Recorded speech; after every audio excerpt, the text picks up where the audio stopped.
तो गाइस कल फाइनली हमें बैक टू बैक एक और बोरिंग मैच देखने के लिए मिल ही गया। अब इसमें भले ही आरसीबी ने लखनऊ का गेम बजाकर टेबल में टॉप पर जाकर बैठ गई हो, मगर सच बताऊं तो भाई मैच में बिल्कुल भी मजा नहीं आया। सारा मजा लखनऊ ने पहली इनिंग में खराब कर दिया।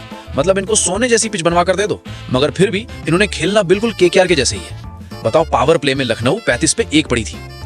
6 गेंदें खेलकर पूरन ने सिर्फ 1 ही रन बनाए और 7वीं बॉल पर बोल्ड हो गए। यार लखनऊ वालों 147 रन डिफेंड करोगे आरसीबी के बल्लेबाजों के सामने, वो भी चिन्नास्वामी में जिसकी एकदम पाटा पिच है, और फिर सारे बोलते हैं गोयनका जी खिलाड़ियों को गाली सुनाते हैं। अरे तो गाली नहीं सुनेंगे तो क्या गजल सुनेंगे? नहीं आओ देने के लिए दरवाजा बंद कर। हमका बात मत कीजिए। अरे तुम लोग सबसे पहले वाला सीन लगाना बंद करो, फिर हमसे बात करना। कर लेंगे। विधायक जी बहुत गलत हो रहा है ये।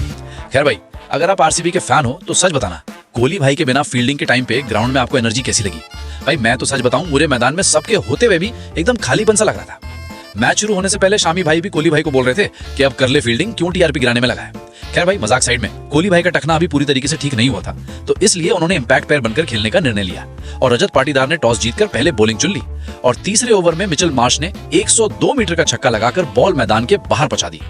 लेकिन अगले ओवर में रासिक ने माकरम का कैच पकड़वा दिया और फिर जॉस हेजलवुड ने ऋषभ पंत की कोनी पे बॉल मार दी और बेचारे दर्द के चलते रिटायर्ड होकर बाहर चले गए। इसकी तो बत्ती गुल हो गई। इसकी बत्ती गुल हुआ तो जमाना हो गया, तेरे को अभी पता चला?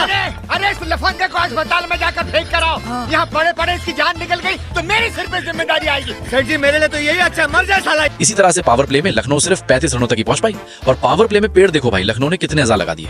खैर फिर पावर प्ले के बाद जॉस हेजलवुड ने पूरन को 1 रन पर बोल्ड कर दिया और फिर कुणाल भाई ने ड्रिंक्स ब्रेक के बाद मार्श को बोल्ड कर दिया और अपने अगले ओवर में समत का टॉप एज लगवाकर अपने आईपीएल करियर के 100 विकेट पूरे कर लिए और फिर अगली बॉल पर मुकुल चौधरी के साथ उनकी थोड़ी सी गर्मा गर्मी भी हो गई।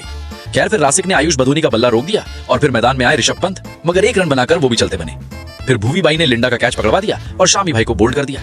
इसी तरह से रासिक ने मुकुल चौधरी को 39 रनों पर और आवेश खान को बोल्ड करके लखनऊ को मात्र 146 रनों पर ही निपटा दिया।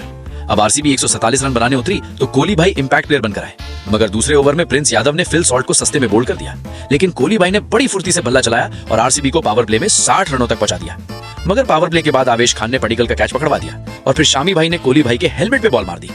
लेकिन भाई दिल तो आरसीबी के फैंस का तब टूट गया जब आवेश खान ने कोहली भाई को 49 रनों पर कैच पकड़वा दिया, मगर फिर जितेश शर्मा ने आते ही राठी साहब की गुद्दी पकड़कर 4 बाउंड्री ठोक दी। लेकिन अगले ओवर में राठी साहब ने रजत पाटीदार का 27 रनों पर कैच पकड़ लिया। अब प्रिंस यादव ने जितेश शर्मा का भी कैच पकड़वा दिया। लेकिन मैच पड़ा था हमेशा से आरसीबी की झोली में, तो टीम डेविड और रोमारिया शेफर्ड ने 15.1 ओवर में 147 रन चेस करवा के आरसीबी को मैच जिता दिया पूरे 5 विकेटों से। बाकी अब आपको क्या लगता है कि कल लखनऊ कुछ ज्यादा ही खस्ता खेल गई या फिर भूवी भाई और हेजलवुड की बॉलिंग कुछ ज्यादा ही डेडली थी? कमेंट में जरूर बताना और अपन मिलेंगे मुंबई वर्सेस पंजाब की हाईलाइट के साथ।